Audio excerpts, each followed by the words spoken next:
Hello. Today is Wednesday, and I want us to start looking at the first chapter in our textbook. The first chapter is about consonants. I know that you guys don't have your books yet. That's okay. I'm just going to go over a few concepts that are in the first few pages of chapter 1. So, chapter 1 is about consonants, and once you have your book, this material begins around page 10, I think. Let me double check. Chapter 1 starts on page 9. Okay. All right, so the first thing that I want to call your attention to is single consonants that only have one sound.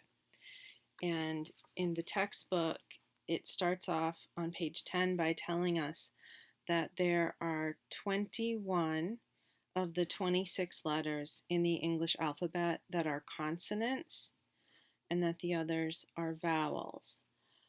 So consonants are letters like B, C, D, F, G, H, J, K, L, M, N, P, Q, R, S, T, V, W, X, Y, and Z.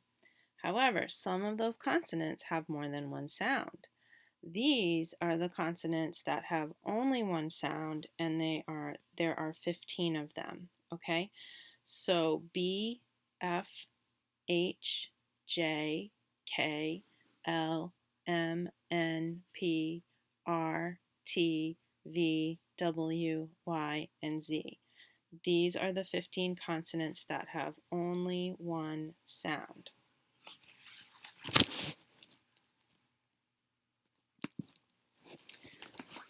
And I should stress in English. I don't know about other languages.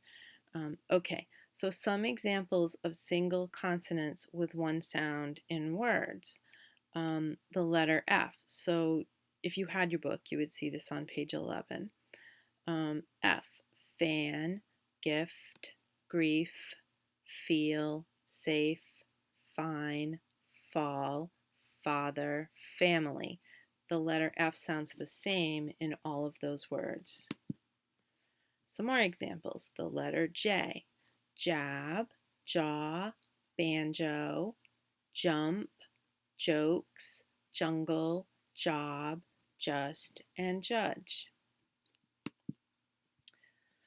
More examples. There was a story in the news about a giant panda giving birth to a baby panda last week.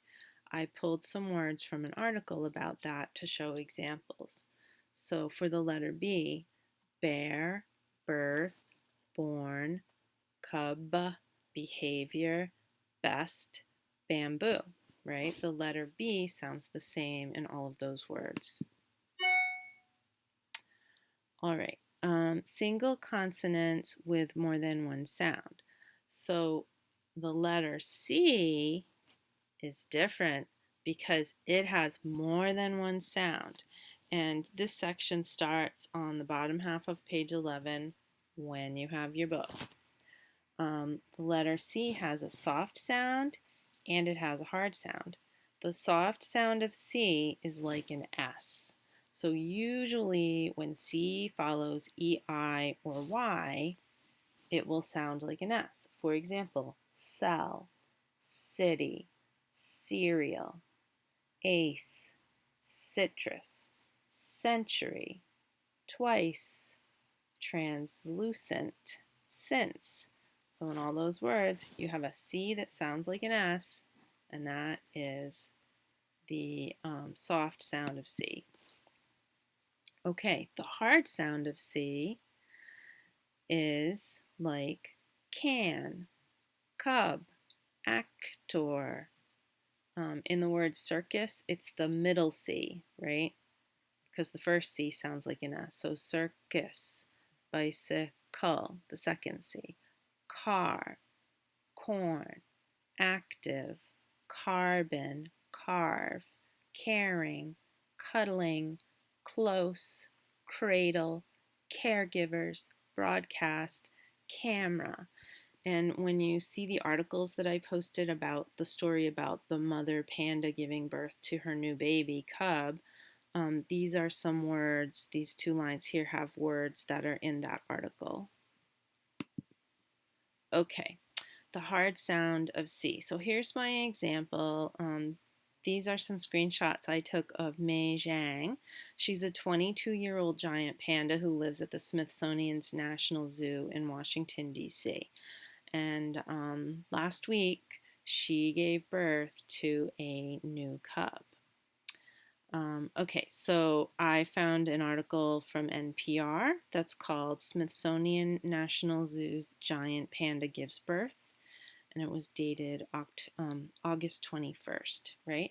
All right, Mei Zhang, the 22-year-old giant panda at Smithsonian's National Zoo, has given birth to a cub. Zoo officials said that Mama is caring for her newborn attentively. Positive mothering behaviors include nursing her cub and cuddling it close. Notice that there are a few words with the hard sound of C in this passage. G also has 2 sounds, hard and soft. The soft sound of G is like a J. So you'll see that when G is followed by E, I, or Y.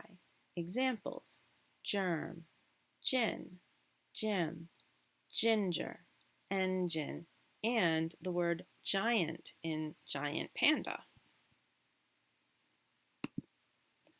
All right, the hard sound of G is like the G in leg, gab, and girl, ga ga ga, that G sound.